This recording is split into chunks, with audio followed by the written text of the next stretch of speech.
Mary and I are very slowly trying to reconcile where we're at. Her relationship seems cordial and even amiable with the rest of the family. Her and I are kind of trying to warm up a relationship that has gone kind of cold. It began softly, too softly to be noticed. No cameras, no crew, no bells and whistles. Just Kody sitting in an almost empty living room, looking at walls that were once filled with so much life. The house had changed. The laughter had all but disappeared. The voices of the children were only echoes that played in his mind. And in that quiet, for the first time in years, Kody Brown stood before the one thing he'd avoided a lifetime. His own face, free from excuse, free from control, free from all those who once had faith in him. He remembered the start, remembered when it seemed possible. A large family, a common cause, love between equals. That dream had driven him for years. But along the way, the dream turned into something different. A show, a ploy for power, a contest he always had to win. And now, sitting there, his phone vibrating next to him, he saw that the woman on the other line didn't want to win anymore. Christine had moved on. She had created a new life, one of peace, joy, and laughter. The things Kody had all along confused with control. He'd seen snippets of her interviews, watched her smile, heard her laugh with lightness he could no longer recognize. And each time she talked, each time she let out a piece of her truth, it seeped into him in ways he did not anticipate. Because buried in her words wasn't anger, it was freedom. That freedom tormented him. For months, he'd dismissed it, believing she would one day regret leaving. He assured himself it was a phase, a rebellion. But now, as the world rejoiced in Christine's new existence, and as fans engulfed social media with messages of encouragement, Kody came to understand the reality he'd kept from himself for years. He wasn't the victim. He was the cause. The words he was typing had taken him almost 2 hours to write, not because the words were difficult to locate, but because the apology that he was to send felt like a confession.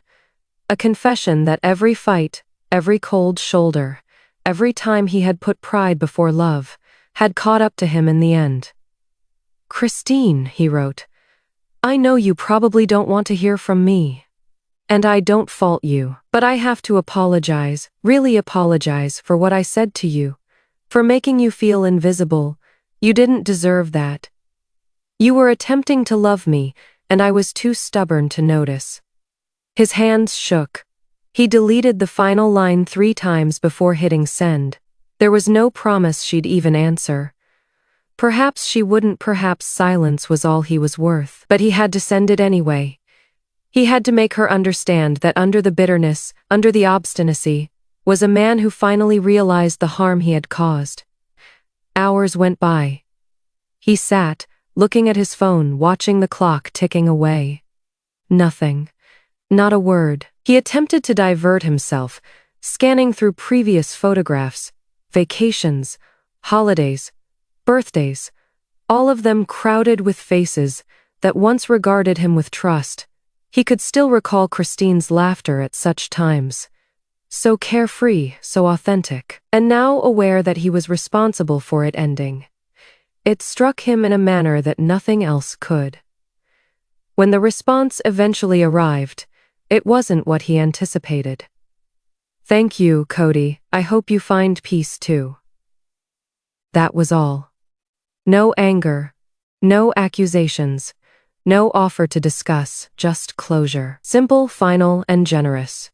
He read it again and again, understanding how much strength that generosity contained. It wasn't forgiveness, not really. It was something more profound, a signal that she'd healed, even if he hadn't, and that was what stung the most. Because for all his apologies, for all his remorse, the truth was, it was too late. The hurt had already been inflicted. The bridges had been burned, and the woman he'd spent a decade attempting to control had spread her wings without him. Kody reclined, eyes shut. His mind flashed to the rest of the family. Janelle, who'd gone quietly underground. Mary, who'd suffered more pain than anyone should have.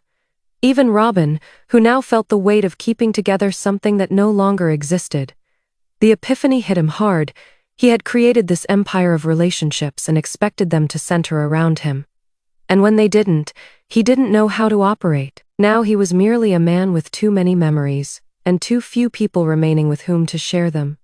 Somewhere deep within, he considered calling Janelle as well. Perhaps she'd respond. Perhaps she wouldn't. But he knew he couldn't continue living in silence. He wrote another message, something brief.